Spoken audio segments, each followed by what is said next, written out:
Aujourd'hui, l'histoire de Perceval. La dernière fois, nous avions lu, je vous rappelle que Perceval, ça va être l'ami, le chevalier d'Arthur, et que la dernière fois, nous avons lu le chapitre 1 de notre cher Perceval, qui va s'occuper d'un chevalier vermeil d'une façon pas très agréable pour ce personnage. Aujourd'hui, nous allons lire donc le deuxième chapitre de Perceval, Perceval qui devient chevalier. On y va. Après avoir tué le chevalier vermeil, Perceval ne s'attarda pas à vagabonder dans la forêt. Il alla droit devant lui et parvint à un endroit découvert qui bordait une rivière. Il y avait là un château de belle allure, ceint de murs flanqués de 4 fortes tours. Ceint, ça veut dire entouré. Au bout, un pont-levis fidèle à sa mission. Pont le jour, porte close la nuit. Un prud'homme, vêtu d'hermine, c'est une fourrure blanche tachetée de noir, se promenait sur le pont. Perceval, se souvenant du second conseil de sa mère, s'avança et le salua. Ils commencèrent à parler. Le prud'homme, qui se nommait Gornement de Gohorte, prit en amitié le jeune Perceval. Son ignorance en matière de chevalerie le désola, et il décida de lui apprendre à se servir de ses armes, à tenir sa lance, à éperonner et retenir son cheval, à combattre avec l'épée. Bref, à devenir un parfait chevalier.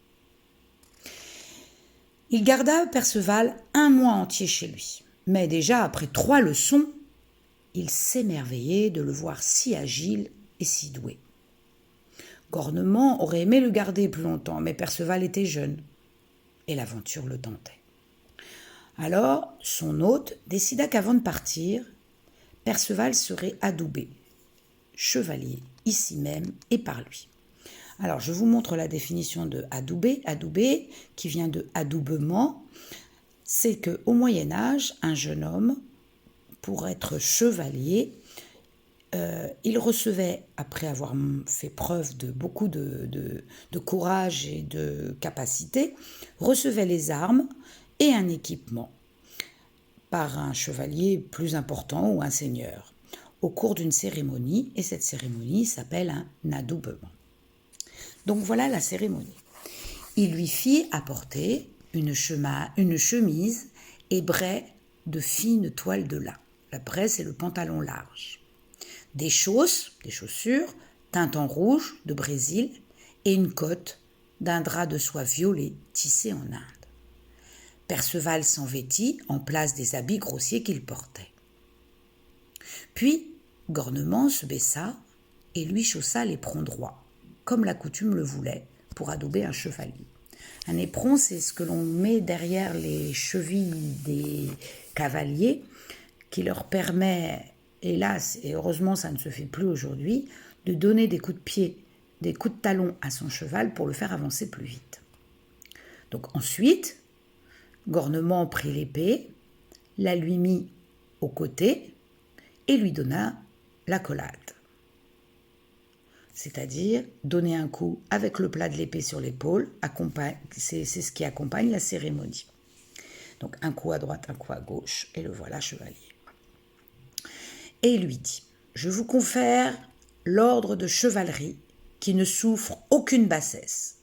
Ne tuez pas votre adversaire vaincu s'il vous crie merci. Gardez-vous de trop parler. Aidez hommes, dames ou demoiselles que vous verrez dans la détresse. Et ne manquez pas de prier Dieu pour votre âme. Et donc le voilà sur cette image chevalier. Ma mère m'a parlé comme vous, dit Perceval. Dites désormais que c'est celui qui vous adouba, chevalier, que vous le tenez, ces belles paroles. En faisant sur Perceval le signe de la croix, Gornement ajouta : Dieu vous préserve et vous conduise. Vous êtes impatient de partir ? Allez donc, et adieu.